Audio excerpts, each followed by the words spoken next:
হুঞ্জা পাকিস্তানের তুলনায় অনেক বেশি শিক্ষিত অঞ্চল হিসেবে পরিচিত। হুঞ্জা ভ্যালি দীর্ঘায়ু ও শান্তির পাহাড়ি রাজ্য। পাকিস্তানের গিলগিট বালতিস্তান অঞ্চলের উত্তর প্রান্তে বরফে ঢাকা কারাকোরাম পর্বতমালার কোলে বিস্তৃত এক স্বর্গরাজ্য হুঞ্জা ভ্যালি।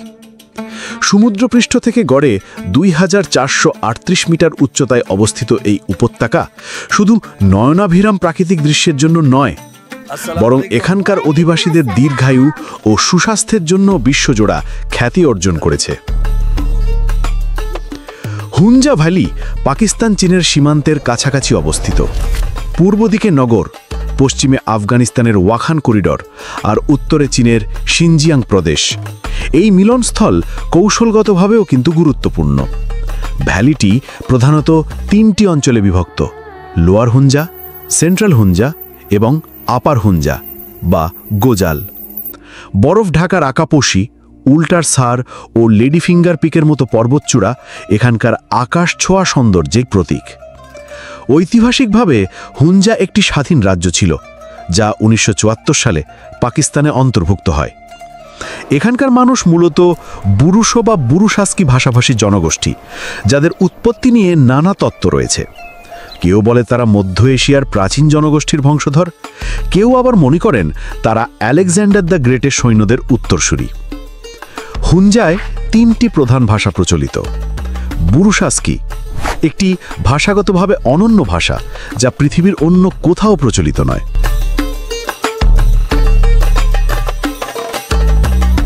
সিনা গিলগিট অঞ্চলের ভাষা। ওয়াখি তাজিকিস্তান ও আফগানিস্তান সীমান্ত এলাকার ভাষা।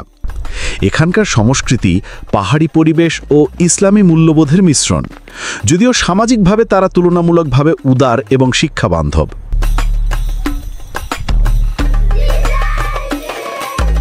হুঞ্জার জনগণ প্রায় ৯০ থেকে ১০০ বছর পর্যন্ত বেঁচে থাকার জন্য পরিচিত। এর পেছনে রয়েছে কয়েকটি প্রধান কারণ। খাদ্যাভ্যাস: তারা তাজা ফল, শাকসবজি, পূর্ণশস্য, বাদাম এবং বিশেষ করে শুকনো অ্যাপ্রিকট খায়। চিনি ও প্রক্রিয়াজাত খাবার প্রায় নেই বললেই চলে।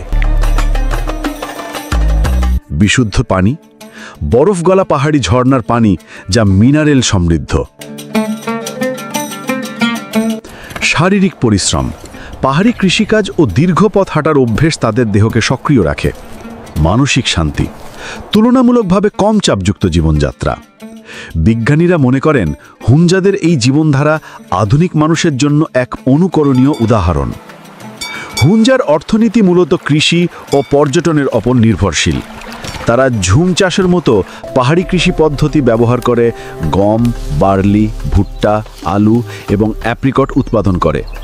অ্যাপ্রিকট শুধু খাবার নয়, বরং শুকিয়ে শীতকালের জন্য সংরক্ষণ করা হয় এবং এর তেল ঔষধি হিসেবে ব্যবহৃত হয়।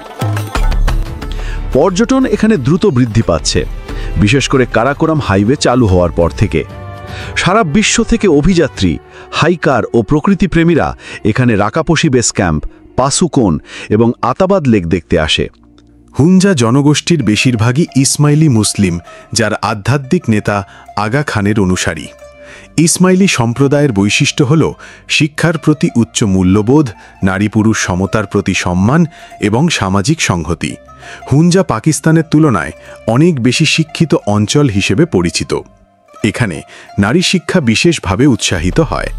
স্কুল ও কলেজে মেয়েদের উপস্থিতি পুরুষদের সমান। অনেক হুঞ্জা নারী শিক্ষক, ডাক্তার এবং পর্যটন ব্যবসায়ী হিসেবে কাজ করছে। গত কয়েক দশকে হুঞ্জা ভ্যালি পর্যটকদের কাছে এক রত্নভূমি হিসেবে পরিচিতি পেয়েছে। আতাবাদ লেকের নীল জল, পাসুর তুষারাবৃত শিখর এবং শরতের সোনালী গাছের সারি পর্যটকদের মুগ্ধ করে।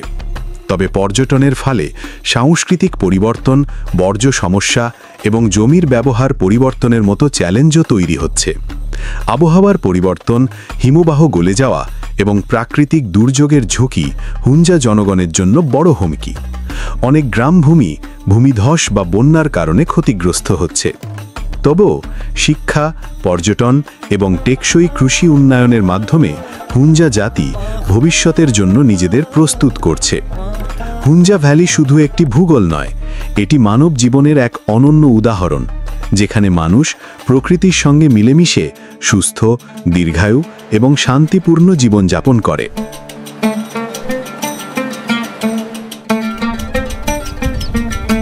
আধুনিক পৃথিবী যেখানে ব্যস্ততা আর কৃত্রিমতার ঘেরাটোপে বন্দী, সেখানে হুঞ্জার জীবনযাপন এক আশার বার্তা। প্রকৃতির সাথে সামঞ্জস্য রেখে বাঁচাই সুস্থতার আসল রহস্য।